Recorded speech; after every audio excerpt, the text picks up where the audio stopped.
11ஆம் 12ஆம் வசனங்களை வாசிக்கப் போகிறேன். சங்கீதம் 91க்கு திருப்போம். 11, 12ஆம் வசனங்கள். உன் வழிகளில் எல்லாம் உன்னை காக்கும்படி உனக்காக தம்முடைய தூதர்களுக்கு கட்டளையிடுவார். உன் பாதம் கல்லில் இடராதபடிக்கு அவர்கள் உன்னை தங்கள் கைகளில் ஏந்திக் கொண்டு போவார்கள். தேவ தூதர்கள் நம்மை பாதுகாப்பார்கள் என்று சங்கீதம் 91 வாக்குத்தத்தமாக கொடுக்கப்பட்டிருக்கிறது. போன வாரம் இதை குறித்து சிறிது பேசினேன். தேவதூதர்கள் எப்படி பணிவிடை செய்யும் ஆவிகள், ரட்சிப்பை சுதந்திரித்துக் கொள்ளுகிறவர்களுக்கு பணிவிடை செய்யும்படியாய் தேவனால் நியமிக்கப்பட்டிருக்கிற ஆவிகள் தான் தேவதூதர்கள் என்பதை காண்பித்தேன். எப்படி இயேசுவுக்கு அவர்கள் பணிவிடை செய்தார்கள் என்பதையும் காண்பித்தேன். இயேசு அதை எதிர்பார்த்தார். தேவதூதர்கள் வந்து பணிவிடை செய்வார்கள் என்று இயேசு எதிர்பார்த்தார். சிலுவைக்கு போகும் முன்பதாக கூட சொன்னார், நான் பிதாவினிடத்தில் வேண்டிக் கொண்டால் ஆயிரக்கணக்கான தூதர்களை பிதாவானவர் அனுப்ப மாட்டார் என்று நினைக்கிறீர்களா என்று கேட்டார்.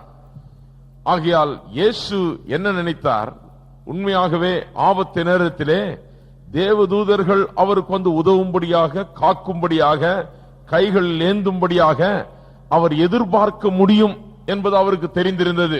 அதை எதிர்பார்த்தார், தன்னுடைய வாழ்க்கையில் அனுபவித்தார். சிறு குழந்தை முதல் அவருடைய வாழ்நாள் முழுவதிலேயும் எப்படி தேவதூதர்கள் அவரை வந்து பாதுகாத்தார்கள், அவருக்கு ஊழியம் செய்தார்கள் என்பதை குறித்து நான் போன வாரத்தில் எடுத்து சொன்னேன்.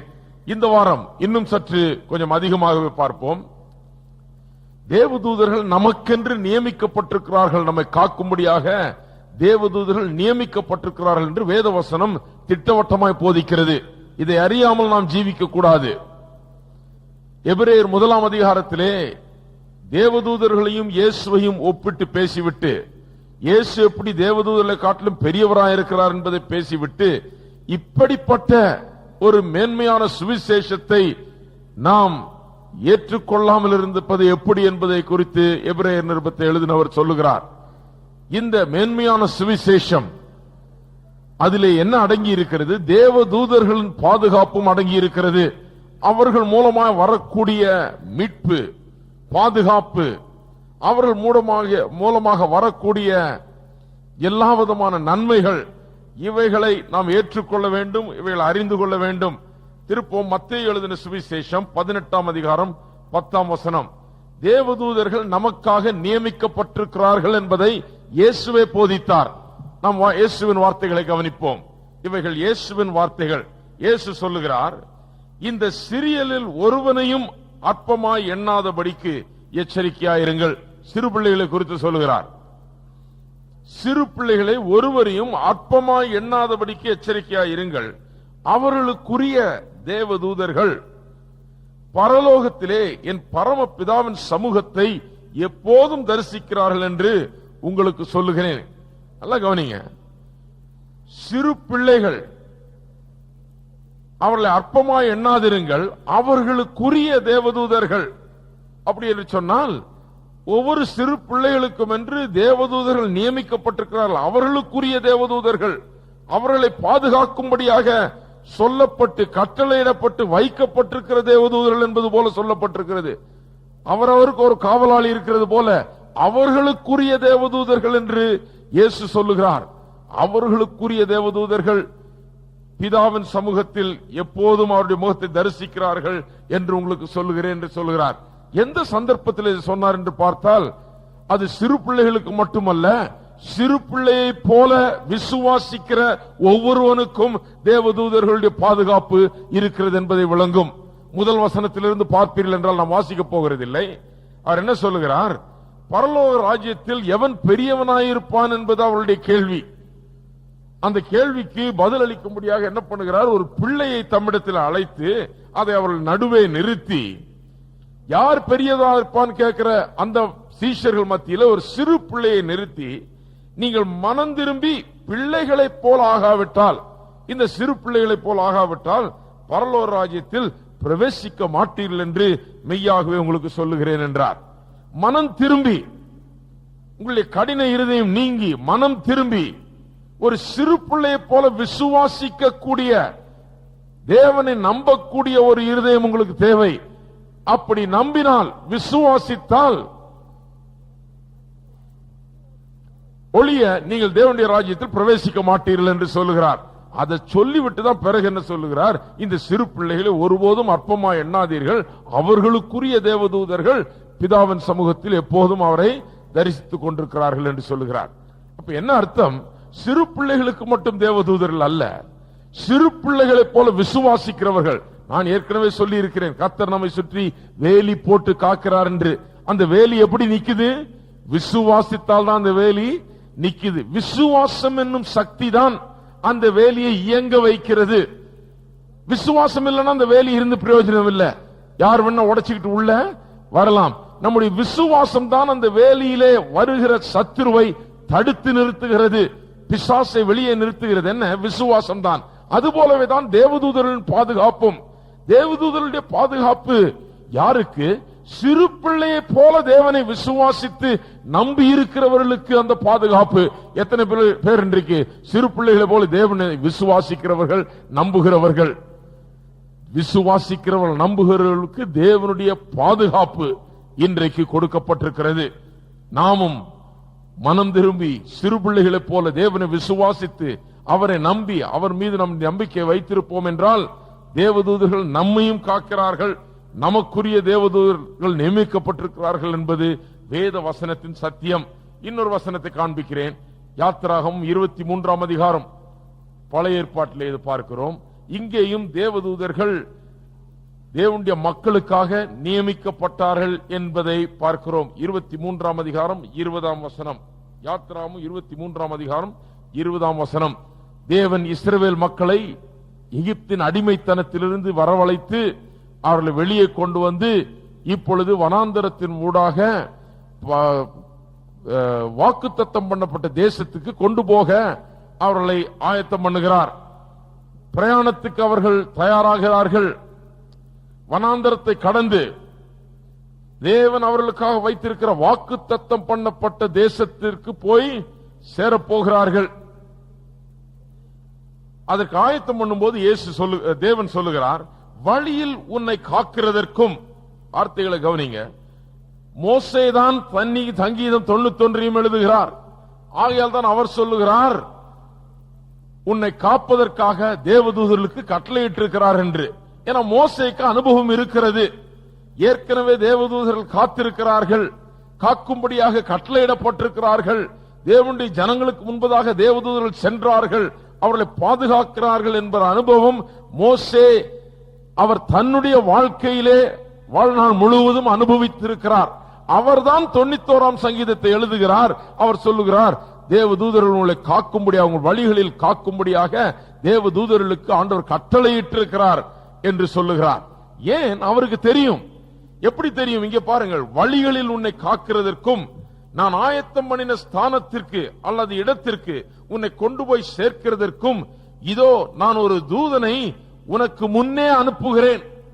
நான் எங்க நீ போக வேண்டும் என்று விரும்புகிறேனோ அந்த இடத்துக்கு உன்னை பத்திரமாய் கொண்டு போய் சேர்க்கிறதற்கு, உன்னை வழி நடத்துகிறதுக்கு, உன்னை வழியில எல்லா தீங்கிலிருந்தும், நாச மோசங்களிலிருந்தும், ஆபத்துகளிலிருந்தும், விபத்துகளிலிருந்தும், பலவிதமான சத்துரு செய்ய நினைக்கிற தீங்குகளிலிருந்தும் உன்னை பாதுகாத்து உன்னை எங்கே கொண்டு போக வேண்டுமோ அங்கே கொண்டு போய் சேர்ப்பதற்கு ஒரு தேவ தூதனை உனக்கு முன்பாக அனுப்புகிறேன் என்றார். உண்மையா இல்லையா? அனுப்புனாரா இல்லையா?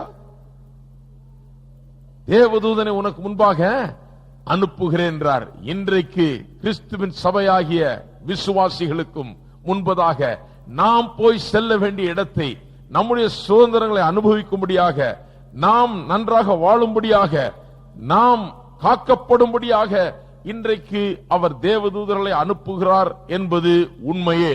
இஸ்ரவேல் மக்களுக்கு அனுப்பினார் என்றால் நமக்கு அனுப்புவாரா? அனுப்ப மாட்டாரா? இஸ்ரவேல் மக்களுக்கோட பண்ணின உடன்படிக்கையே தான் நமக்கும் இருக்குது. இன்னும் கேட்டா அதை விட மேலான நல்ல மேன்மையான உடன்படிக்கையை நாம் உடையவர்களாக இருக்கிறோம். அவர்களுக்கு அந்த பழைய உடன்படிக்கையின் கீழே தேவதூதர்களை அனுப்பி அவர்களை பாதுகாத்தார் என்றால், வழிகளிலே புதிய உடன்படிக்கையின் பங்குதாரராக இருக்கிற நாம், புதிய உடன்படிக்கையில் இருக்கிற நாம், மேலான உடன்படிக்கையில் இருக்கிற நம்மை ஏன் அவர் தேவதூதர்களை அனுப்பி பாதுகாக்க மாட்டார்? நிச்சயமாக அதை செய்கிறார் என்பதை நாம் அறிகிறோம். என்ன சொல்லுகிறார் கவனிங்க.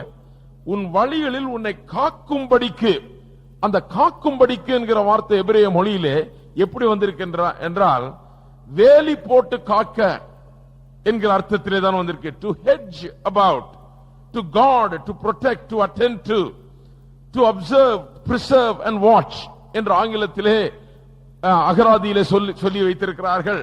ஒரு வேலி போட்டு உங்களை கவனித்து பாதுகாத்து உங்கள் மீது கண்ணோட்டமாயிருந்து உங்களுடைய தேவைகளை கவனித்து உங்களுக்கு ஆபத்து நேரத்தில் உங்களை பாதுகாத்து உங்களை சுத்தி ஒரு சுவரை போல பாதுகாப்பின் மதிலை போல இருக்கும்படியாக தேவதூதர்களுக்கு கட்டளையிட்டிருக்க, உங்களுக்கு காக்கும்படியாக என்று சொன்னால் வேலி போட்டு காக்கிறது போல காக்கும்படியாக தேவதூதர்கள் நம்மை சுற்றி பாளையம் இறங்கி இருக்கிறார்கள்.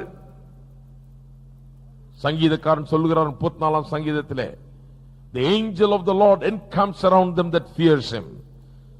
தேவனுக்கு பயப்படுகிறவர்களுக்கு சுற்றிலும் தேவதூதர்கள் பாளையம் இறங்கி பாதுகாக்கிறார்கள். அப்ப ஏன் பாளையம் இறங்குகிறார்கள்? ஏன் சுற்றிலும் நிற்கிறார்கள்? ஒரு சுவரை போல நம்மை தீங்கு வந்து அணுகாதபடிக்கு நம்மை காக்கும்படியாக நியமிக்கப்பட்டிருக்கிற அந்த தூதர்கள் நம்மை சுற்றிலும் நிற்கிறார்கள். நாம் கண்களால் அதை காண்கிறதில்லை, ஆனால் அதை விசுவாசிக்க வேண்டும். என்றால் வேதம் சொல்லுகிறது, மோசே பெரிய தேவனுடைய மனுஷன், லட்சக்கணக்கான மக்களை வனாந்தரத்தினுடைய நடத்தி பல எதிரிகளை சந்தித்து ஜெயித்து அவர்களை கானான் தேசத்துக்குள்ளே நடத்தி சென்றவர் மோசே. அப்பேற்பட்ட பெரிய மனுஷன் சொல்லுகிறார், தேவதூதர் எங்களுக்கு முன்னால செல்லுகிறார் என்று, தேவதூதர் நமக்காக நியமிக்கப்பட்டிருக்கிறார் என்று அவர் சொல்லுகிறார். எத்தனை பேர் விசுவாசிக்கிறீங்க? இயேசு அந்த தேவதூதருடைய பாதுகாப்பை அனுபவித்தார். அவரை சுற்றி ஒரு வளையம் போல நின்று அவரை பாதுகாத்து எல்லா தீங்குக்கும் தேவதூதர்கள் விலக்கி காத்தார்கள் என்பதை நாம் படித்தோம். இன்றைக்கும் நம்மை சுற்றி தேவதூதர்கள் இருக்கிறார்கள். கண்ணால் காண்கிறதில்லை.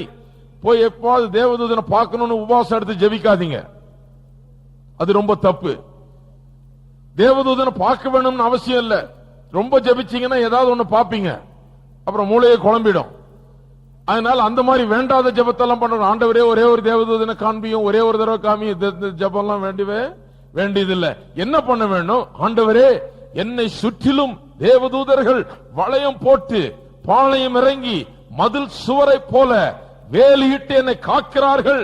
தீங்கு என்னை அணுகாது, நாசமோசங்கள் என்னை ஒன்றும் செய்யாது என்பதை நான் விசுவாசிக்கிறேன்.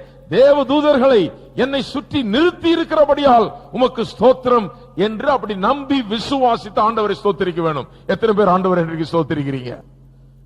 சுற்றி வச்சிருக்கார் ஆண்டவர். உங்கள் வீட்டை சுற்றி, உங்களை சுற்றி, நீங்க எங்கு சென்றாலும் உங்களை சுற்றி தேவதூதர்களை ஆண்டவர் நியமித்திருக்கிறார். நான் சொல்வது ஏதோ கட்டுக்கதை அல்ல, இது வேத வசனத்தின் சத்தியம். பெரிய நல்ல மனிதர்கள் விசுவாசித்தார்கள், இதை அனுபவித்தார்கள். இயேசுவே இந்த தேவதூதருடைய பாதுகாப்பை அனுபவித்திருக்கிறார். காக்கும்படியாக, வேலியிட்டு காக்கும்படியாக கட்டளையிட்டிருக்கிறார் என்று சொன்னால் நியமித்திருக்கிறார் என்ற அர்த்தத்தில் சொல்லப்பட்டிருக்கு. To enjoin or to appoint or to send with, அனுப்பி கட்டளையிட்டு இந்த வேலைக்காக அவர்கள் நியமிக்கப்பட்டிருக்கிறார்கள், அனுப்பப்பட்டிருக்கிறார்கள், கட்டளையிடப்பட்டிருக்கிறார்கள், நியமிக்கப்பட்டிருக்கிறார்கள். தேவதூதர்கள் தேவனால் அனுப்பப்பட்டு கட்டளை பெறப்பட்டு நியமிக்கப்பட்ட அந்த வேலையில அமர்த்தப்பட்டிருக்கிறார்கள். எந்த வேலையில? உங்களை வேலி போட்டு உங்களை சுற்றி பாளையம் இறங்கி உங்களை காக்கும்படியாக கட்டளையிட்டிருக்கிறார் என்பது நியமிக்கப்பட்டிருக்கிறார்கள், வேலையில் அமர்த்தப்பட்டிருக்கிறார்கள் என்கிற அர்த்தத்திலே சொல்லப்பட்டிருக்கிறது. தேவதூதர் இருக்கிறதுனால நான் பாவமே செய்ய மாட்டேன், எல்லாம் தேவதூதர் நம்ம பார்த்துக்குவாங்க அப்படின்னு அர்த்தம் கிடையாது. அதெல்லாம் உங்களுடைய வாழ்க்கை. அதெல்லாம் நீங்க ஆண்டவரை விசுவாசித்து பரிசுத்த ஆவியானவர் உங்களுக்குள்ளாக குடியிருக்கிறார். அவருடைய வல்லமையின் மூலமாக தினந்தோறும் தேவனுடைய வார்த்தையை விசுவாசிப்பதன் மூலமாக அவருடைய வழிகளில் நடப்பதன் மூலமாக நீங்கள் ஒரு நல்ல கிறிஸ்தவ ஜீவியத்தை ஜீவிக்க முடியுது. அதுக்கெல்லாம் தேவதூதன் உபயோகப்படுறது இல்ல, இல்லையா? தேவதூதன் கூட இருக்கிறாருன்னா சில அம்மா நினைச்சவங்க நம்ம பாத்திரம் எல்லாம் கழுவி நம்ம வீட்டெல்லாம் சுத்தம் பண்ணி எல்லாம் பண்ணி தருவார் போல இருக்கு. அதுபடி கிடையாது. இல்ல நம்ம கிறிஸ்தவ ஜீவியத்துல பாவத்துல விழாதபடி நம்ம எல்லாம் பாதுகாத்து நம்ம எல்லாம் எல்லாத்திலையும் அவர் ஓகே பண்ணி எல்லாத்தையும் கொண்டு போயிடுவாரு, ஒரு பிரச்சனை அப்படி கிடையாது. தேவதூதர்கள் ஒரு சில வேலைகளை செய்யும்படியாகவே நியமிக்கப்பட்டிருக்கிறார்கள். எதற்காக? நமக்கு ஊழியம் செய்யும்படியாக, நம்மை காக்கும்படியாக, எல்லா விதமான தீங்கிலிருந்தும் நம்மை விலக்கி காக்கும்படியாக, பாதுகாப்பாக, நமக்கு உதவியாக அவர்கள் நிறுத்தப்பட்டிருக்கிறார்கள். கிறிஸ்தவ வாழ்க்கை நீங்கள் வாழ்கிறது என்பது தேவதூதர் உதவியால் அல்ல, அது பரிசுத்தாவியின் உதவியால் நீங்கள் கிறிஸ்தவ வாழ்க்கையை தேவனுடைய வார்த்தையை கொண்டு நீங்கள் வாழ்கிறீர்கள் இல்லையா? அவர்கள் உன் பாதம் கல்லில் இடராதபடிக்கு, கட்டளையிடுகிறார் என்று சொன்னால் என்னன்னு பார்த்தோம், காப்பது என்றால் என்னன்னு பார்த்தோம். உன் பாதம் கல்லில் இடராதபடிக்கு என்று சொல்லப்பட்டிருக்கிறது. பாதம் கல்லில் இடராதபடி, so that your foot does not dash against a stone. dash, கல்லில் இடறுகிறது என்கிற வார்த்தை, அதாவது ஏதோ ஒன்றிலே வேகமாக பட்டு நொறுங்கி நாசமாவதை குறிக்கிறது. அந்த அர்த்தத்திலே தான் சொல்லப்பட்டிருக்கிறது. ஏதோ ஒன்றில் அடிபட்டு நொறுங்கி தோல்வியுற்று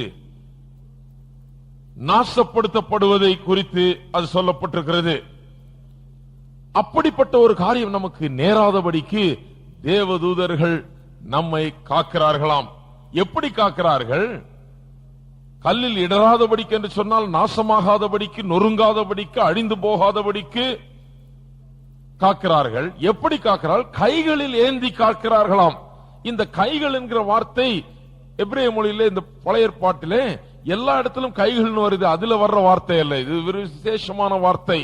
இது என்ன குறி, என்னது, எந்த அர்த்தத்தில் சொல்லப்பட்டிருக்கிறது என்று சொன்னால், இது ஒரு பெரிய ஹியூமங்கஸ், ஹியூஜ் ஹேண்ட்ஸ், அல்லது ஒரு பெரிய, நம்மை விட மிக பெரிய, நம்மை விட பல மடங்கு பெரிய கைகளை போல இது சொல்லப்பட்டிருக்கிறது. எப்படி சொல்லப்பட்டிருக்கிறதுனா, கைகள், the palm of our hands, அல்லது நம்முடைய உள்ளங்கைகள் என்பது போல சொல்லப்பட்டிருக்கிறது. தேவதூதர்கள் எப்படி நம்மை காக்கிறார்களாம்? அவர்களுடைய உள்ளங்கைகளிலே வைத்து நம்மை பாதுகாக்கிறார்களாம். அப்ப எப்படி வருகிறது அதை கொஞ்சம் எண்ணி பாருங்கள். உள்ளங்கையிலே, தேவதூதருடைய உள்ளங்கையிலே நாம் இருக்கிறோம் என்று சொன்னால் அவருடைய கரங்கள் எவ்வளவு பெரியது, அதற்குள்ளாக நாம் போய் இருக்கிறோம், அவருடைய உள்ளங்கையிலே இருக்கிறோம். அவர்கள் கைகளிலே, உள்ளங்கைகளிலே வைத்து நம்மை காக்கும் போது அது வேலி போட்டது போல ஆகிறது. நம்மை சுற்றி மூடிக்கொள்ளுகிறார்கள், நம்மை அப்படியாக காக்கிறார்கள் என்று தேவனுடைய வசனம் திட்டவட்டமாக நமக்கு போதிக்கிறது.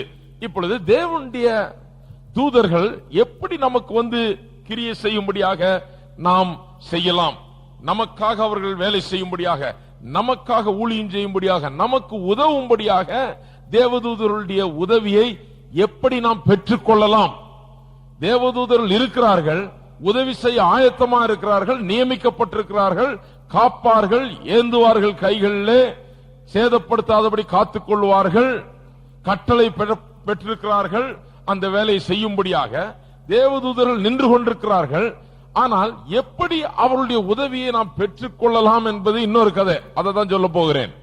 இரண்டு விதத்தில் அதை பெற்றுக் கொள்ளலாம். ஒன்று ஜெபத்தின் மூலமாக, இன்னொன்று தேவனுடைய வார்த்தையின் மூலமாக. ஜெபத்தின் மூலமாக நாம் பெற்றுக் கொள்ளலாம் என்று சொல்லும் போது வேதத்தில் உதாரணங்கள் இருக்கிறது, உடனடியாக நாம் புரிந்து கொள்கிறோம். ஏனென்றால் நமக்கு விளங்குகிறது, ஆண்டவரே தேவதூதர்களை கொண்டு என்னை காத்திரளும் என்று நாம் ஜெபிக்கிறோம். ஜெபிக்கும் போது தேவதூதர்கள் அனுப்பப்படுகிறார்கள், நம்மை காக்கிறார்கள், தேவதூதர்கள் கிரியை செய்கிறார்கள் என்பதை அறிகிறோம். ஆனால் தேவனுடைய வார்த்தை எப்படி இதுல கிரியை செய்கிறது என்பதை குறித்து தான் நாம் அறியாமல் சில நேரத்தில் விட்டு விடுகிறோம். தேவனுடைய வார்த்தையின் மூலமாக எப்படி தேவதூதர்களை இயங்க வைக்கலாம், தேவனுடைய வார்த்தையை பேசுவதன் மூலமாக எப்படி தேவதூதர்களை இயங்க வைக்கலாம் என்பது அநேகருக்கு இன்றைக்கு புரியாத காரியமாயிருக்கிறது. சங்கீதம் 103க்கு திருப்புவோம். தேவனுடைய வார்த்தை பேசுவதன் மூலமாக எப்படி தேவதூதர்களை இயங்க வைக்கலாம் என்கிறதை ஒரு நிமிஷம் பார்ப்போம். சங்கீதம் 103:20. கர்த்தருடைய வார்த்தையை கேட்டு அவருடைய வசனத்தின்படி செய்கிற பலத்த சௌரியவான்களாகிய அவருடைய தூதர்களே, அவரை ஸ்தோத்திரியுங்கள். யார் இவர்கள்? தேவனுடைய தூதர்கள். அவர்கள் என்ன செய்கிறார்கள்? கர்த்தருடைய வார்த்தையை கேட்டு அவருடைய வசனத்தின்படி செய்கிறவர்கள். எல்லாரும் சொல்லுங்க, தேவதூதர்கள் கர்த்தருடைய வார்த்தையை கேட்டு அவருடைய வசனத்தின்படி செய்கிறவர்கள். தேவதூதர்கள் நம்முடைய வார்த்தையை கேட்டு நம்முடைய வசனத்தின்படி செய்கிறவர்கள் இல்ல. எப்படி? கர்த்தருடைய வார்த்தையை கேட்டு அவருடைய வசனத்தின்படி செய்கிறவர்கள். தேவதூதர்களுக்கு நாம் சொல்லுகிற வார்த்தையை செய்கிறவர்கள் அல்ல அவர்கள், தேவன் சொல்லுகிற வார்த்தைகளை செய்கிறவர்கள் அவர்கள். ஆகையால் நாம் அவர்களை இயங்க வைக்க வேண்டும் என்றால், நமக்காக கிரியை செய்ய வைக்க வேண்டும் என்றால் என்ன பண்ண வேண்டும்? தேவனுடைய வார்த்தையை தான் கேட்டு அதன்படி செய்கிறார்கள் அவர்கள். ஆகையால் நாம் தேவனுடைய வார்த்தையை பேச வேணும். நீங்க தேவனுடைய வார்த்தையை பேசினால் அவர்கள் உங்களுக்காக இயங்க ஆரம்பிக்கிறார்கள். அவர்கள் தேவனுடைய வார்த்தையை கேட்டு அதன்படி செய்கிறவர்கள். தேவனுடைய வார்த்தை யார் பேசினாலும் பரவாயில்ல, நீங்க பேசினாலும் பரவாயில்ல, நாம் பேசினாலும் பரவாயில்ல, தேவனுடைய வார்த்தையை யார் பேசுகிறார்களோ அவர்களுக்காக கிரியை செய்கிறவர்கள். ஏன்னா அவர்கள் அதுக்காக தான் இருக்கிறாங்க. எதுக்காக? தேவனுடைய வார்த்தையை நிறைவேற்றுவதற்காக தான் தேவதூதர்கள் இருக்கிறார்கள். நாம் தேவனுடைய வார்த்தையை பேசும்போது தேவதூதர்கள் வந்து அதை நிறைவேற்றி தருகிறார்கள்.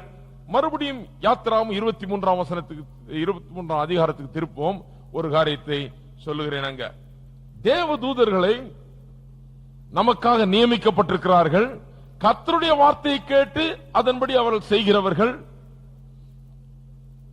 ஆகையால் ரொம்ப ஜாக்கிரதையா இருக்கணும். கர்த்தருடைய வார்த்தையை பேசுகிறவர்களுக்கு தான் அவர்கள் உதவி செய்கிறார்கள். கர்த்தருடைய வார்த்தையை பேசுகிறவர்களுக்கு தான் தேவதூதருடைய ஊழியம் உண்டாகிறது. கர்த்தருடைய வார்த்தையை பேசாமல் அவநம்பிக்கையும் அவிசுவாசத்தையும் நம்பிக்கையற்ற வார்த்தையிலும் பேசுகிறவர்களுக்கு தேவனுடைய தூதனுடைய ஊழியம், தேவதூதர் இருந்தும் அவர்கள் ஒன்னும் செய்ய முடியாது. அதை காமிக்க போகிறேன். வேத வசனம் சொல்லுகிறது, தேவதூதர்களை கோபப்படுத்தாதிருங்கள். கோபப்படுத்துறது எப்படி? வாசிப்போம். 20ஆம் வசனம் முதல். வழியில் உன்னை காக்கிறதற்கும் நான் ஆயத்தம் பண்ணின ஸ்தானத்துக்கு உன்னை கொண்டு போய் சேர்க்கிறதற்கும் இதோ நான் ஒரு தூதனை உனக்கு முன்னே அனுப்புகிறேன். அவர் சமூகத்தில் எச்சரிக்கையாயிருந்து, நல்லா கவனிங்க, யார் சமூகத்தில்? தேவதூதன் சமூகத்தில் எச்சரிக்கையாயிருந்து அவர் வாக்குக்கு செவி கொடு. அவரை கோபப்படுத்தாதே. உங்கள் துரோகங்களை அவர் பொறுப்பதில்லை. என் நாமம் அவர் உள்ளத்தில் இருக்கிறது. நீ அவர் வாக்கை நன்றாய் கேட்டு நான் சொல்வதை எல்லாம் செய்வாயாகில் நான் உன் சத்துருக்களுக்கு சத்துருவாயும் உன் விரோதிகளுக்கு விரோதியாயும் இருப்பேன். என் தூதனானவர் உனக்கு முன் சென்று எமோரியரும் ஏத்தியரும் பெரிசியரும் கானானியரும் ஏவியரும் எபூசியரும் இருக்கிற இடத்திற்கு, பல ஜாதி ஜனங்கள் இருக்கிற இடத்திற்கு உன்னை நடத்தி கொண்டு போவார். அவர்களை நான் அதம் பண்ணுவேன். தேவன் சொல்லுகிறார், தேவதூதனை உனக்கு முன்னால் அனுப்புறேன். அவர் சமூகத்தில் எச்சரிக்கையாயிரு. தேவதூதனும் கூட வந்து நிற்கும் போது எச்சரிக்கையாய் இரு. அவர் வாக்குக்கு செவி கொடு. அவரை கோபப்படுத்தாதே. உங்கள் துரோகங்களை அவர் பொறுப்பதில்லை. என் நாமம் அவர் உள்ளத்தில் இருக்கிறது. தேவதூதர்களை ஆண்டவர் அனுப்பி வைத்திருக்கிறார், கட்டளை கொடுத்திருக்கிறார், நம்ம காக்கும்படியா வைத்திருக்கிறார். இஸ்ரவேல் மக்களுக்கு செய்தார். அவ்வளவு மக்களையும் அடிமைத்தனத்திலிருந்து வெளியே கொண்டு வந்தார். கானான் தேசத்துக்கு பாலும் தேனும் ஓடு தேசத்துக்கு கொண்டு போறேன்னாரு. கூடயே தேவதூதன் அனுப்புறேன்னாரு. முன்னாடியே எல்லா விரோதியும் மடங்கடிக்கிற, அதம் பண்ணுகிற, ஒன்னும் பயப்படாத, ஒன்னும் இந்த தேவதூதர் சொல்லுகிறத கேட்டு செவி கொடுத்து அதன்படி செய்தா போதும், உன்னை கொண்டு போய் சேர்க்கிறேன் அப்படின்னாரு. போய் சேர்ந்தாங்களா? ஹலோ, இருக்கிறீங்களா? போய் சேர்ந்தாங்களா அந்த ஜனங்க? எல்லாம் அமைதியா இருக்கிறீங்க. தேவதூதர்களை யாருக்கு முன்னால தேவன் அனுப்பினாரோ அந்த ஜனங்கள் போய் சேர்ந்தார்களா? கானான் தேசத்துல போய் சேரல. என்ன நாங்க வழியில செத்து போயிட்டாங்க. வனாந்தரத்துல செத்து போனார்கள். நிறைய பேர் சொல்லுவாங்க, ஓ இந்த வனாந்தர தேசத்துல, இந்த ஆவிக்குரிய வனாந்தரத்துல செத்துட்டாங்க. வனாந்தர தேசம் ஒன்னும் உதவி செய்யல அவங்களுக்கு. இந்த வனாந்தரத்தின் அனுபவம் அவர்களை ஒன்னும் தூக்கி விடல. இந்த வனாந்தர அனுபவம் உங்களுக்கு பெரிய வெளிப்பாட தெரியல. இந்த வனாந்தர அனுபவம் அவர்களுக்கு ஒன்னும் பெரிய நன்மையை செய்திரல. இந்த வனாந்தரத்தில் செத்து போனார்கள் அவர்கள், அவ்வளவுதான். அவருடைய அவிசுவாசத்தினால வனாந்தரத்தில் இருந்தாங்க. ஐயால வனாந்தரம் பேசாதீங்க. நம்ம வாழ்க்கை வனாந்தரமே கிடையாது. நம்ம வாழ்க்கை எங்க இருக்குது? பாலும் தேனும் ஓடுகிற கானான் தேசத்தில் தேவனுடைய வாக்குத்தத்தங்களை அனுபவிக்கிற அந்த அனுபவம் தான் நம்முடைய அனுபவம். வனாந்தரம் வனாந்தரம் வனாந்தரம்ன்றது வனாந்தரத்துல செத்து போனார்கள். அவர்கள் அவிசுவாசத்துல வனாந்தரத்திலிருந்து அங்க மாட்டிக்கொண்டு அதை விட்டு வெளியே வர முடியாம 40 வருஷம் பாடுபட்டு அங்கே செத்து போனார்கள். நான் அப்படி சாக விரும்பல. வனாந்தரத்துல தேவதூதனை எனக்கு முன்பாக அனுப்புகிறார் ஆண்டவர். எதுக்கு? எனக்கு அவர் வைத்திருக்கிற எல்லா சுதந்திரத்துக்குள்ளாக நான் போய் சேரும்படியாக, எனக்கு தடையாக எதுவும் இருக்காதபடிக்கு, எல்லா சேதத்திலிருந்து என்னை காக்கும்படிக்கு, எனக்கு பாதுகாப்பா இருக்கும்படிக்காக, எனக்கு ஆசீர்வாதங்களை நான் பெற்றுக் கொள்ளும்படியாக, நான் செல்லுகிற வழியிலே என்னை தடுத்து நிறுத்த ஒன்றும் இருக்கக்கூடாது என்பதற்காக தேவதூதனுடைய உதவி எனக்கு கொடுக்கப்பட்டிருக்கிறது. கொடுக்கப்பட்டிருந்தும் தேவதூதர்கள் இருந்தும் அவங்க போய் சேரல. ஏன் தெரியுமா? வழியில் என்ன சொன்னாங்க? மறுபடியும் மறுபடியும் மறுபடியும் என்ன சொன்னாங்க? ஐயோ, நாங்க எகிப்திலே இருந்திருக்கலாமே, செங்கற்சூழல செங்கலே பண்ணிட்டு இருந்திருக்கலாமே, இங்க இந்த மனுஷங்கிட்ட பாடுபட்டு சாகிறோமே, இங்க சாகரத்துக்கு தான் கொண்டு வந்தீர், இந்த வனாந்தரத்தில் எங்களை சாகடிக்க தான் கொண்டு வந்தீர், சாகடிக்க தான் கொண்டு வந்து மறுபடியும் மறுபடியும் சொன்னாங்க. தேவதூதர் அங்க நிக்கிறாரு. சாகடிக்க கொண்டு வரல தேவதூதன். தேவதூதன் கொண்டு போய் சேர்க்கிறதுக்கு ஆண்டவர் நியமித்திருக்கிறாரு. பத்திரமா கொண்டு போய் சேரு, எல்லாரையும் அதம் பண்ணு, இவங்களை எதிர்க்கிறவர்கள் நீ எதிரியாயிடு அப்படின்னு சொல்லி கட்டளையிட்டு அனுப்பிச்சிருக்கிறாரு. ஆனா இவங்க வாயில வந்த வார்த்தைகள் பாருங்க, தேவனுடைய வார்த்தைகள். அவங்க என்ன பேசி இருக்கணும்? கர்த்தருக்கு ஸ்தோத்திரம், தேவதூதன் நம்மோடு இருக்கிறார், நம்முடைய விரோதிகள் ஒன்றுமில்ல, நமக்கு விரோதம் எழும்புற காரியம் ஒன்றுமே கிடையாது, எல்லா விரோதியும் மடங்கடிப்போம், எல்லா சூழ்நிலையும் மேற்கொள்ளுவோம், எல்லா பிரச்சனையும் தீர்த்து கட்டிட்டு நாங்க போய் கானான் தேசத்துல போய் சேருவோம், தேவதூதனுக்கு முன் செல்லுவார் என்று சொல்லி போயிருக்கணும். அதுக்கு பதில் என்ன சொன்னாங்க? நாங்க இங்கேயே செத்துருவோம், நாங்க போய் சேரவே மாட்டோம், இங்க சாகரத்துக்கு தான் கொண்டு வந்தார் சொன்ன ஆட்கள் என்ன பண்ணார் ஆண்டவர்? நீ எத்தனை தேவதூதன் கொடுத்தாலும் நீ போய் சேர மாட்டேன், அங்கேயே சாக சொல்லிட்டேன். ஹலோ, இருக்கிறீங்களா? தேவதூதர்கள் உங்களுக்கு உதவி செய்வார்கள். எப்பொழுது உதவி செய்வார்கள்? நீங்கள் தேவனுடைய வார்த்தையை பேசும்போதுதான் தேவதூதர்கள் உதவி செய்வார்கள். தேவதூதர்களை கோபப்படுத்த வேணாம், தேவதூதர்களுக்கு எதிர்த்து நிற்க வேணாம், தேவதூதர்களுக்கு நம்முடைய அவிசுவாச வார்த்தைகளை பேசி அவர்கள் கிரியை செய்யாதபடிக்கு அவருடைய கரங்களை கட்டி போடுகிறவர்களாக நாம் மாறிவிடுகிறோம். அநேக நேரத்தில் தேவதூதர்கள் கோபப்படுத்தவங்க கதை நிறைய இருக்குது இல்லையா? சகரியாவுடைய கதை தெரியும். எலிசபெத்தும் சகரியாவும் பிள்ளைக்காக ஜெபம் பண்ணி கொண்டிருக்கிறாங்க. பிள்ளைய பிறக்கல, வயசாயிடுச்சு. தேவதூதன் திடீர்னு வர்றாரு, உங்க மனைவிக்கு பிள்ளை பிறக்க போகுதுன்னு சொல்றாரு. சகரியா என்ன சொன்னாரு? இதெல்லாம் எப்படிங்க ஆகிறது? எனக்கு வயசாயிடுச்சு, நானும் கிழவன் ஆயிட்டேன், மனைவிங்க வயசாயிடுச்சு, என் மனைவியும் கிளவி ஆயிடுச்சு, இதெல்லாம் ஆகிற காரியமா? அப்படி இப்படின்னு அவிசுவாசத்தை பேச ஆரம்பிச்சார். தேவதூதன் என்ன பண்ணாரு? தேவதூதன் இவ்வளவு நாள திட்டம் போட்டு யோவான் ஸ்நானகன் இந்த உலகத்துல வரணும், அவருக்கு பின்னால இயேசு வரணும், பெரிய திட்டத்தை போட்டு அதை இயக்கிக்கிட்டு இருந்தா இந்த ஆள் பேசியே கெடுப்பார் போல இருக்கு. உடனே தேவதூதன் வாய ஊமையாக்கிட்டு போயிட்டார். அந்த குழந்தை பிறகுற வரைக்கும் நீ ஊமையாயிரு. ஏன்னா இப்படி பேசிக்கிட்டே இருந்தா எந்த தேவதூதனும் வேலை செய்யவே முடியாது. எத்தனை 1000 தூதன் பக்கத்துல நின்னாலும் இந்த மாதிரி ஒரு அவிசுவாசிக்கு தேவதூதன் உதவி செய்யவே முடியாது. ஆகையால் தான் சக்கரியாவை ஊமையாக்கினார். ஏன்? அவனுடைய வாயின் வார்த்தைகளால தேவதூதனுடைய ஊழியத்தை அவமதிக்கிறவன், தள்ளுகிறவன், ஏற்றுக்கொள்ளாதவன் அநேக நேரத்தில் விசுவாசிகள் அப்படி செய்திருக்கிறார்கள். தேவதூதர்கள் பக்கத்திலே நின்றும் கூட, அவ்வளவு சக்தி வாய்ந்தவர்களாக இருந்தும் கூட உதவி செய்ய முடியவில்லை. ஏன்?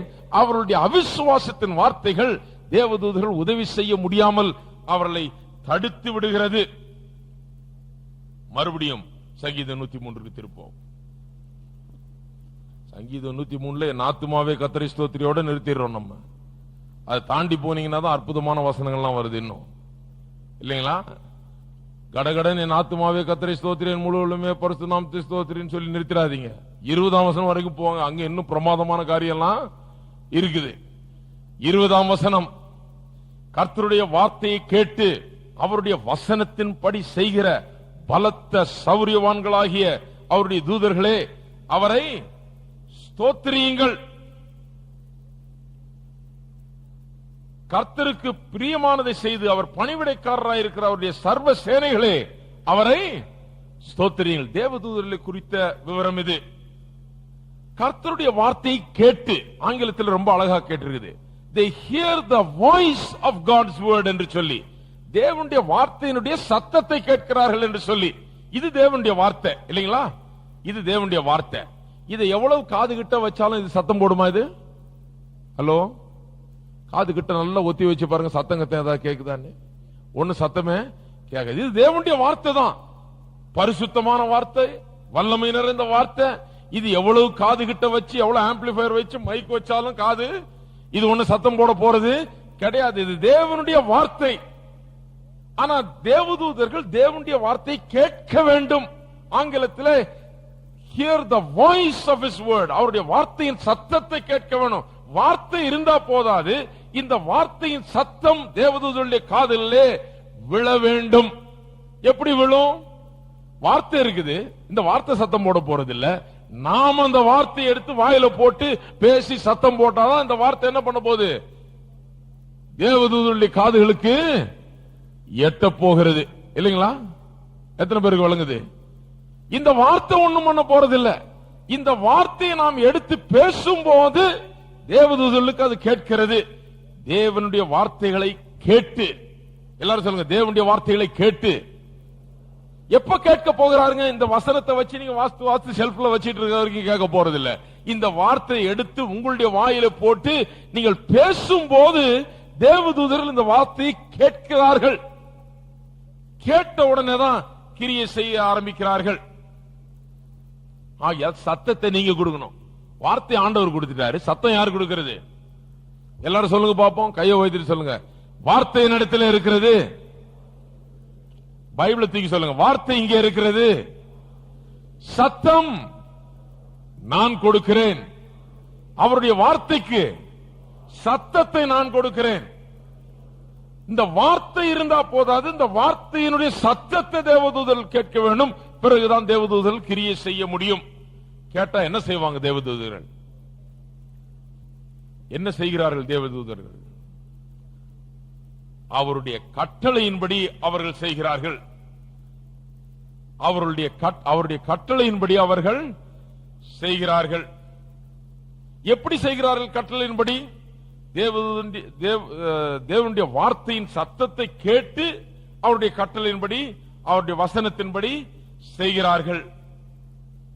தேவனுடைய வார்த்தையை நாம் பேசுவது ஏன் முக்கியம்னா, அதை கேட்டுதான் தேவதூதர்கள் அந்த வார்த்தையை கேட்டு அதன்படி, அந்த கட்டளையின்படி அவர்கள் செய்கிறார்கள். வார்த்தைக்கு சத்தத்தை கொடுக்கலனா அவர்கள் கேட்கிறதுக்கு ஒண்ணும் இல்லை. ஆகையால் அவர்கள் செய்கிறதும் முடியாமற் போகிறது. நல்லா விளங்கிங்க. கர்த்தருடைய வார்த்தை நீங்க பேசவில்லை என்றால் அவங்க கேட்கறதுக்கு ஒண்ணும் இல்லை, சத்தமும் கேட்காது, அவங்க ஒண்ணும் செய்ய போறது கிடையாது. தேவதூதர்கள் யார்? வசனம் சொல்லுது, கர்த்தருக்கு பிரியமானதை செய்து அவர் பணிவிடக்காரராயிருக்கிற அவருடைய சர்வ சேனைகளே. 21ஆம் வசனம் இல்லையா? அப்ப தேவதூதர்கள் யார்? பணிவிடை செய்கிற ஆவிகள். எபிரேயர் 1ஆம் அதிகாரம் கடைசி வசனத்தில் அதே தான் சொல்லி இருந்துச்சு, போன வாரம் பார்த்தோம். பணிவிடை செய்கிற ஆவிகள், ரட்சிப்பை சுதந்திரித்துக் கொள்ளுகிறவர்களுக்கு பணிவிடை செய்யும் ஆவிகள் தான் தேவதூதர்கள். நமக்கு பணிவிடை செய்யும்படியாக காத்துக் கொண்டிருக்கிறார்கள். அவர்கள் என்ன பணிவிடை செய்கிறார்கள்? கர்த்தருக்கு பிரியமானதை செய்கிறார்கள். என்ன பணிவிடை செய்கிறாங்க? கர்த்தருக்கு பிரியமானதை செய்கிறார்கள். கர்த்தருக்கு பிரியமானது என்ன? அவருடைய வார்த்தை நிறைவேற வேணும். நல்லா புரிஞ்சுங்க, திரும்பவும் சொல்றேன். தேவதூதர்கள் எப்படி கிரியை செய்யறாங்க? கர்த்தருடைய வார்த்தையின் சத்தத்தை கேட்டு கிரியை செய்கிறார்கள். அவர்கள் யார்? அவர்கள் பணிவிடை செய்கிற ஆவிகள். ரட்சிப்பை சுதந்திரித்துக் கொள்வர்களுக்கு பணிவிடை செய்கிற ஆவிகள். அவர்கள் என்ன பணிவிடை செய்கிறார்கள்? அவர்கள் செய்ய வேண்டிய வேலை என்ன? நம்ம வீட்டுல வந்து பாத்திரம் வளர்க்கிறாங்களா? கிடையாது. அவங்க என்ன பணிவிடை செய்கிறார்கள்? தேவனுக்கு பிரியமானதை நிறைவேற்றுகிறார்கள். வசனத்தில் சொல்லி இருக்கு, தேவனுக்கு பிரியமானதை நிறைவேற்றுகிறார்கள். தேவனுக்கு பிரியமானது என்ன? அவருடைய ஊழியம் நமக்கு வேண்டுமென்றால் வார்த்தை சரியாக இருக்க வேண்டும். வார்த்தை சரியாலன தேவதூதருடைய ஊழியம் கிடைக்கவே கிடைக்காது. ஆதி முதற்கொண்டு பெரிய பரிசுத்தவான்கள் இந்த தேவதூதருடைய ஊழியத்தை அனுபவித்தவர்களை பார்த்தீர்கள் என்றால் அவர்கள் தேவதூதன் நமக்கு வந்து உதவி செய்வார் என்பதை கிளைம் பண்ணாங்க, உரிமை பாராட்டினார்கள், தங்களுடைய வாயை திறந்து சொன்னார்கள், தேவதூதன் என்னை காக்கிறார் என்று. ஆபிரகாம் எலியேசரை அனுப்புகிறார் தன்னுடைய மகனுக்கு பெண் பார்க்கும்படியாக. அப்ப கூட சொல்றார், பெண் பார்க்கிற விஷயத்தில் கூட சொல்றார், நீ போ, என்னுடைய தேவன் தம்முடைய தூதர்களுக்கு கட்டளையிட்டு உன்னை வழி நடத்துவார் என்று சொல்லுகிறார். சொன்னாரா இல்லையா? அதனாலதான் போன உடனே கரெக்டா இவரும் போகிறாரு, கரெக்டா அந்த பொண்ணு வருது, கரெக்டா கனெக்ஷன் கிடைக்குது, கரெக்டா சந்திக்கிறாங்க, கரெக்டா எல்லா வேலையும் முடிச்சுக்கிட்டு திரும்ப வருகிறார்கள். தேவ தூதர்கள் செய்வார்கள் என்ற நம்பிக்கை, கர்த்தர் தேவதூதர்கள் அனுப்புவார்கள் என்ற நம்பிக்கை, அதை வாயை திறந்து அவருடைய விசுவாசத்தை பேசினார்கள். இன்னொரு முக்கியமான வசனத்தை சொல்லி முடிச்சிடுறேன். பிரசங்கி, தேவதூதர்கள் கர்த்தருடைய வார்த்தை கேட்க வேணும், சத்தத்தை கேட்கணும். சத்தம் யார் கொடுக்கிறது? நாம கொடுக்க வேணும். கர்த்தருடைய வார்த்தை பேச வேணும். அவர்கள் யார்? பணிவிடைக்காரர்கள். அவர்கள் என்ன பணிவிடை செய்கிறார்கள்? கர்த்தருக்கு பிரியமானதை செய்கிறார்கள். கர்த்தருக்கு பிரியமானது என்ன? தேவனுடைய வார்த்தை, அதை நிறைவேற்றுவார்கள் அவர்கள். நான் திருப்புவோம். பிரசங்கி 5, இது அருமையான வசனம். நம்முடைய வார்த்தைகள் எவ்வளவு முக்கியம்ன்றதை காமிச்சிடுறேன், இதோட முடிப்போம். 1, 2 வசனங்கள், அப்புறம் 6. நீ தேவாலயத்துக்கு போகும்போது, எத்தனை பேர் தேவாலயத்துக்கு வந்திருக்கீங்க? இப்போ நல்ல கவனிங்க. தேவாலயத்துக்கு போகும்போது உன் நடையை காத்துக்கொள். மூடர் பலியிடுவதை போல பலியிடுவதை பார்க்கிலும் செவி கொடுக்க சேர்வதே நலம். தாங்கள் செய்கிறது தீமை என்று அறியாதிருக்கிறார்கள். மூடர் பலியிடுகிறது போல பலியிட வேணாம். தேவாலயத்துக்கு போய் ஆண்டவரை துதித்து ஸ்தோத்திரிச்சு பாடி அவர் ஆராதிக்கிற வேளையில மூடர்கள் செய்கிறது போல செய்ய வேணாம் இருக்குது. என்ன மூடர்கள் என்ன பண்றாங்க? அங்க போயிட்டு அங்க என்ன நடக்குதுன்னே தெரியல. அவங்க பாடுறதும் என்னன்னு அவங்களுக்கு விளங்கல, எதுவுமே விளங்குறது இல்ல. அவங்க எதையோ ஒண்ணு போய் சடங்காச்சாரத்தையும் சம்பிரதாயங்களையும் செய்து முடிச்சிட்டு கடகடன்னு உட்கார்றாங்க, எந்திரிக்கிறாங்க, முட்டி போடுறாங்க, என்னத்தையோ பண்றாங்க, முடிச்சிட்டு போய்கிட்டா இருக்க. அது மூடர்கள் செய்கிற பலி. அவர்களுக்கு ஒண்ணும் தெரியல, அதுக்கு விளங்கவும் இல்லை, அது ஒண்ணும் கிடையாது அவங்களுக்கு. தேவாலயத்துக்கு போகும்போது நீ சரியா நடையை காத்துக்கொள் என்று சொல்லப்பட்டிருக்கிறது. மூடர் பலியிடுறத போல வாயை திறந்து கட கட கடகடன்னு எதையோ ஒப்பிக்க வேணாம். நிறைய இடத்துல போனீங்கன்னா அப்படிதான் இருக்கும். எப்பவும் அதான், ஒவ்வொரு ஞாயிற்றுக்கிழமை போனீங்கன்னாலும் அதான். கடகன்னு சொல்லுவாங்க, அவர் ஒண்ணு சொல்லுவாரு, இவங்க கூடிய சொல்லுவாங்க. இப்படியே சொல்லி சொல்லி சொல்லி சொல்லி என்னத்தையோ சொல்லி அது ஒண்ணும் விளங்குறது இல்ல, அது யாருக்கும் புரியறதும் கிடையாது. அதை ஒரு ராகம் போட்டு இழுத்து என்னத்தையோ பண்ணி விட்டுருவாங்க, அவ்வளவுதான். அது ஒண்ணுமே அர்த்தமே இல்லாம போயிடுது. வார வாரம் அதுதான் திருப்பி திருப்பி கட கட கடன்னு சொல்லி விட்டுருவாங்க. பரமண்டலங்கள் இருக்கிற எங்கள் பிதாவே சொல்றது மாதிரி அது சொல்லி சொல்லி அவங்களுக்கே அழுத்து போச்சு. அது சொல்றது அவங்களுக்கே விளங்காத மாதிரி சொல்றாங்க. இப்ப கட கட கட பரமண்டலங்கள் பிதாவே இப்படி சொல்றாங்க. பொறுமை இல்லை இப்போ அவங்களுக்கு. ஒன்னும் அர்த்தம் ஆகல. அது வாயை திறந்து சும்மா எதையாவது ஒன்னு அலப்பி பேசி மூடர் பலியிடுறது போல, மூடர் ஆராதிக்கிறது போல ஆராதிக்க வேணாம் என்று வேதவசனம் சொல்லுகிறது. நல்ல கவனிங்க. தேவ சமூகத்தில் நீ துணிகரமாய் உன் வாயினால் பேசாமலும், நல்ல கேளுங்க, அது என்ன? ஜபிக்கும் போது, ஆண்டவரை ஸ்தோத்திரிக்கும் போது எதையாவது ஒண்ணு பேசக்கூடாது. தப்பான காரியங்களை பேசக்கூடாது. ஆண்டவரே எனக்கு என்னத்துக்கு இப்படி சோதனை கொடுத்திருந்தீர், எப்போ என்ன போட்டு நொறுக்கிக்கிட்டே இருக்கிறீர், என்ன அடிச்சுக்கிட்டே இருக்கிறீர், என்ன நாசமாக்குனது போதாதா, என்ன நொறுக்குனது போதாதா? கேட்டிருக்கீங்களா? ஹலோ, சிலர் சிரிக்கிறாங்க. கேட்டிருக்கீங்களா? அப்படி ஆராதனை இல்ல, நிறைய பெந்தகோஸ்து ஆராதனை கேட்டிருப்பீங்க. என்ன நொறுக்கி நொறுக்கி நொறுக்கி என்ன பதம் பார்த்துட்டீர் ஆண்டவரே, இனிமேலாவது என்ன உருப்பட விடும் ஆண்டவரே, இப்படி எல்லாம் ஜெபம் பண்ணுவாங்க. ஏன் உருப்படுறது இல்லைன்னா அதனாலதான் உருப்படுறது இல்ல. ஏன்னா அவருடைய ஜெபமே தப்பு. தேவ சமூகத்தில் நீ துணிகரமாய் உன் வாயினால் பேசாமலும், வாயை திறந்து வேற ஏதாவது சும்மா கடகடன்னு பேசாதீங்க, அவிசுவாசத்தை பேசாதீங்க, தேவனை குற்றம் சாட்டாதீங்க, உங்களுடைய பிரச்சனைகளுக்கெல்லாம் தேவன் மேல பழிய போடாதீர்கள். தேவன் தான் இதெல்லாம் கொண்டாந்தார், என்ன நாசமாக்கினார் பேசாதீர்கள். வாயத்தை ஒண்ணு விளங்கலன்னா பேசாம இருந்து கவனியுங்கள். ஆண்டவரே நீதானே எனக்கு இப்படி பண்ண, நீதானே எனக்கு இதை வச்ச, பேசக்கூடாது. சரியான காரியங்களை, சத்தியங்களை, தேவனுடைய வார்த்தையில் இருக்கிற சத்தியங்களை பேச வேணும், விசுவாசத்தை பேச வேணும், அவிசுவாசத்தை பேசக்கூடாது. தேவ சமூகத்தில் நீ துணிகரமாய் உன் வாயில் பேசாமலும், மனம் பதறி ஒரு வார்த்தையும் சொல்லாமலும் இரு. அவசரத்துல கடகடன்னு இது தேவன் தான் அப்படி பண்ணிட்டாரு, என்ன அடிச்சு நொறுக்கிட்ட சொல்லாதீர்கள். கொஞ்சம் அமைதலாயிருங்கள். தேவன் வானத்தில் இருக்கிறார், நீ பூமியில் இருக்கிறாய், ஆதலால் உன் வார்த்தைகள் சுருக்கமாயிருப்பதாக. ஹலோ, எல்லாரும் ஆமென் சொல்லுங்க பாப்போம். அப்ப ஆராதிக்கும் போது, ஜெபிக்கும் போதும், ஸ்தோத்தரிக்கும் போதும் அளவா அளந்து பேசணும் வார்த்தைகளை. நல்ல வார்த்தைகளை பேசணும், கர்த்தருடைய வார்த்தையை பேசணும். சும்மா இஷ்டத்துக்கு எதையாவது ஒண்ணு பேசி அழுதுட்டு போக கூடாது. அது ஆராதனை கிடையாது. சிலர் நினைச்சிட்டு இருக்காங்க அதான் ஆராதனை. போய் நல்லா அழுதுட்டு ஏதோ என்னத்தையோ பண்ணிட்டு ஆண்டவர் மேல எல்லாம் பழியும் போட்டுட்டு ஆண்டவர் நல்லா திட்டிவிட்டு இப்படி எல்லாம் நீர்தான் ஆண்டவரை பண்ணிருன்னு சொல்லிட்டு அழுதுட்டு ஒரு பதில் இல்லாம பேசாம வீட்டுக்கு போறது ஆராதனை கிடையாது. அது ஆராதனை கிடையாது. 6ஆம் வசனம், உன் மாம்சத்தை பாவத்துக்குள்ளாக்க உன் வாய்க்கு இடங்கூடாது. வாயில பேசுறதுனாலே பாவம் செய்திடலாம் வசனம் சொல்லுது. சும்மா உட்கார்ந்த இடத்துல வேற ஒண்ணும் செய்யாம வெறும் பேசிய பாவம் செய்யலாம். ஆகையால் ஜாக்கிரதையா இருக்க வேணும்.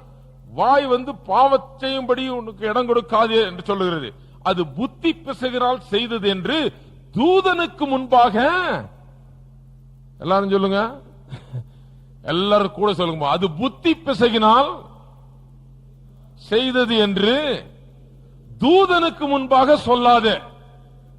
தூதன் பக்கத்துல நிக்கிறாங்க. ஹலோ, பக்கத்துல பாருங்க, ஏதாவது தூதன் நிக்கிறாங்க. நிக்கிறான்னு வேதம் சொல்லுது. தேவ தூதர்கள் உங்கள் பக்கத்துல இருக்கிறார்களாம் வேதம் சொல்லுது.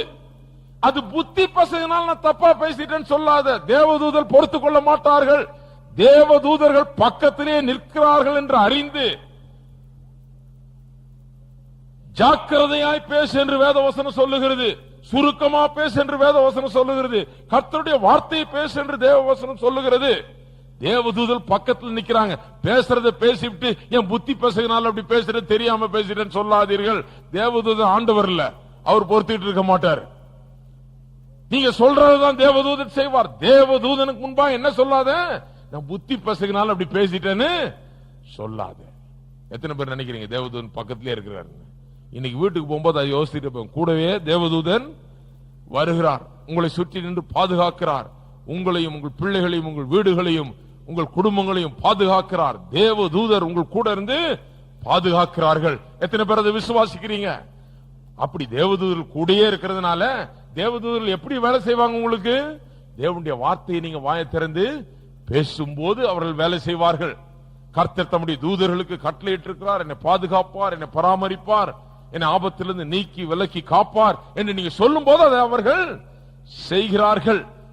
அந்த சத்தத்துக்காக காத்துட்டு இருக்காங்க. நீங்க தேவனுடைய வார்த்தையை பேசும்போது தேவதூதர்கள் உங்களுக்கு என்று ஊழியம் செய்கிறார்கள். நீங்க வேற ஏதாவது பேசும்போது தேவதூதர்கள் கோபம் தான் வருது.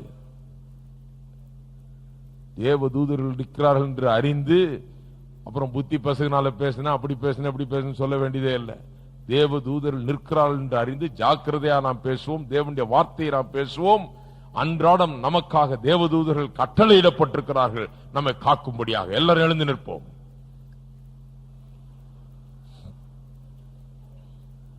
எத்தனை பேருக்கு இன்றைக்கு சந்தோஷம் தேவதூதர்கள் உங்களோட இருக்கிறது? தேவதூதர்கள் அலைஞ்சு திரிஞ்சு பார்க்கணும்னு அவஸ்தைப்படாதீங்க, அதெல்லாம் பண்ணாதீங்க. அப்பதான் பைத்தியம் பிடிக்கும். பார்க்க வேண்டிய அவசியம் இல்ல. தேவனுடைய வார்த்தையை நாம விசுவாசிக்கிறோம். விசுவாசிக்கிறீங்களா இல்லையா? எல்லாரும் சொல்லுங்க, நான் தேவனுடைய வார்த்தையை விசுவாசிக்கிறேன். கைகளை உயர்த்தி சொல்லுவோம். வார்த்தையை விசுவாசிக்கிறேன். கர்த்தர் தம்முடைய தூதர்களுக்கு என்னை காக்கும்படியாக கட்டளையிட்டிருக்கிறார்.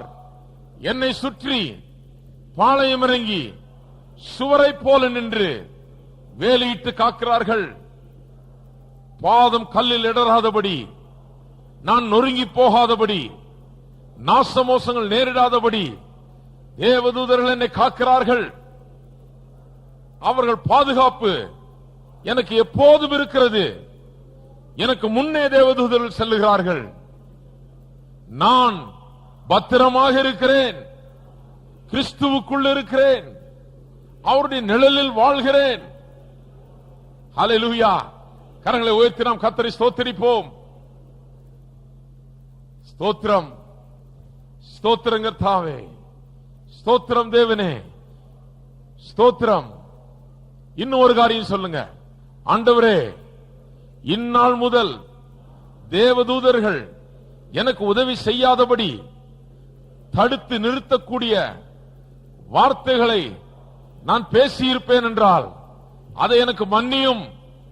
இன்று முதல் உம்முடைய வார்த்தைகளை பேசுவேன், விசுவாசத்தை பேசுவேன், விசுவாசிப்பேன். சிறு பிள்ளையை போல விசுவாசிப்பேன். தேவதூதர்கள் என்னை காப்பார்கள். இனி தடையாய் இருக்க மாட்டேன். இனி வார்த்தைகளை சரியாக பேசுவேன். எனக்கு தேவதூதர்கள் உதவும்படியாக, ஊழியம் செய்யும்படியாக, உம்முடைய வார்த்தைகளை என்னுடைய வாழ்க்கையில நிறைவேற்றும்படியாக, உமக்கு பிரியமானதை எனக்கு செய்யும்படியாக நான் தடையாய் இருக்க மாட்டேன். ஹல்லேலூயா. கரங்களை உயர்த்தி ஆண்டவரை ஸ்துதியுங்கள். ஸ்தோத்திரம், ஸ்தோத்திரம் கர்த்தாவே. நான் சொல்லுகிறது உண்மை. இன்றைக்கு உங்கள் குடும்பங்களிலே, உங்கள் வழிகளிலே உங்களை காக்கும்படியாக தேவதூதர்கள் கட்டளையிடப்பட்டிருக்கிறார்கள். ஹல்லேலூயா, ஹல்லேலூயா. ஓ உமக்கு ஸ்தோத்திரம் ஆண்டவரே. இன்றைக்கு பிரச்சனைகளோடு, பாரங்களோடு, வியாதிகளோடு, கவலைகளோடு வந்திருக்கிற மக்கள், அப்படி வந்திருப்பீர்கள் என்றால் கைகளை உயர்த்துங்கள். இப்பொழுது ஜெபிக்க போகிறேன். ஜெபிக்கும் போது ஆண்டவர் கிரியை செய்கிறார், பதிலளிக்கிறார். ஆண்டவர் உங்களுக்கு நன்மை செய்கிறார். விசுவாசியுங்கள். ஜெபித்தா அது நடக்குன்னு விசுவாசிங்க. சந்தோஷமா வீட்டுக்கு போங்க. போகும்போது கண்டிப்பா ஆண்டவர் அதை செய்கிறார், எனக்கு அற்புதங்களை நடப்பிக்கிறார் என்ற சந்தோஷத்தில் வீட்டுக்கு போங்க. அவிசுவாசத்தில் போகாதீர்கள். எங்கள் அன்பின் தேவனே, இந்த அருமையான கால வேளைக்காக உமக்கு ஸ்தோத்திரம். உம்முடைய வார்த்தையை கேட்ட மக்களை ஆசீர்வதித்தருளும். அவர்களை மூடி காக்கிறபடியாக உமக்கு ஸ்தோத்திரம். கைகளில் தேவதூதர்கள் ஏந்திக் கொள்ளுகிறபடியாக உமக்கு ஸ்தோத்திரம். எந்த சாத்தானும் சத்துருடைய கிரியைகளும் இவர்களை தாக்காமல் காக்கிறபடியாக உமக்கு ஸ்தோத்திரம். உம்முடைய நாமத்தை நீர் மகிமைப்படுத்துகிறபடியாக உமக்கு ஸ்தோத்திரம். வியாதியோடும், கஷ்டத்தோடும், வேதனையோடும், பாரங்களோடும், கவலைகளோடும் வந்திருக்கிற மக்களுக்காக ஜெபிக்கிறேன். இயேசுவின் நாமத்திலே அவள் ஒவ்வொருவரையும் தொட்டரல வேண்டுமே, விடுதலை ஆக்கிரல வேண்டுமே கர்த்தாவே. சுகத்தையும் சந்தோஷத்தையும் விடுதலை கட்டளையிட்டரல வேண்டுமே. இயேசுவின் நாமத்தினாலே ஆகட்டும். இயேசுவின் நாமத்திலே விடுதலை உண்டாகட்டும். பிசாசின் சங்கிலிகள் அறுந்து போகட்டும். கட்டுகள் அதமாகட்டும். விரோதிகளின் சூழ்ச்சிகள் ஒன்றுமில்லாமல் போகட்டும். உமக்குள்ளாக அவர்கள் கட்டப்படட்டும். விசுவாசத்திலே பலப்படட்டும். ஹல்லேலூயா. விடுதலை கொடுத்தபடியால் உமக்கு ஸ்தோத்திரம். சந்தோஷத்தினால் நிரப்பினபடியால் உமக்கு ஸ்தோத்திரம். இந்த விடத்தை விட்டு அவள் சந்தோஷத்தோடு போகிறபடியால் உமக்கு ஸ்தோத்திரம் கர்த்தாவே. ஆசீர்வதித்து காத்துக்கொள்ளும். உடைய நாமத்தை மகிமைப்படுத்தும். இயேசுவின் நாமத்தில் கேட்டுக்கொள்கிறோம் பிதாவே. ஆமென். நம்முடைய கர்த்தராகிய இயேசு கிறிஸ்துவின் கிருபையும், பிதாவாகிய தேவனுடைய அன்பும், பரிசுத்த ஆவியானவருடைய வல்லமையும், பரிசுத்த ஆவியானவருடைய ஐக்கியம் நம் அனைவரோடும் இன்றைக்கும் என்றைக்கும் இருப்பதாக. ஆமென்.